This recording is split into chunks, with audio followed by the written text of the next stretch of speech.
I do agree that something has to happen, however, in Iran, and I have a lot of conversations, some public, some not, with Iranian opposition diaspora leaders, and are so optimistic that eventually the Iranian people will rise up. In other words, the time we don't have unlimited time, and the scenario has to be that since we all know that this regime is best replaced.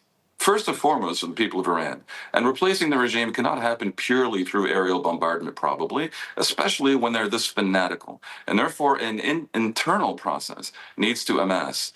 And I would welcome not only subterranean talks with the Iranian military and even maybe parts of the Revolutionary Guard to offer them amnesty, to offer them exit, to offer them the ability to keep their plunder, maybe, but as long as they step aside and betray the regime, and mainly to make clear two things. We will protect the people who then go out into the streets, and there are plans for people to go out into the streets. And at the same time, on the carrot side, the West and the entire West, and this time, not just Trump, who runs a weirdly monarchic operation in the US, but the West, NATO, the EU, everyone needs to get together and present the Iranians as a people and as a transition government, hopefully, with a whole series of carrots as to what they're going to get if they somehow compel the regime to surrender or help defeat the regime. And that would include, obviously, an unfreezing of all assets, an end to all sanctions, and a maximal welcoming into the family of nations. Well, and Dan, I think it's pretty obvious that that's what the United States and everybody else will want to be giving to a new Iranian regime if it is a peaceful regime. Trump is really good at making threats,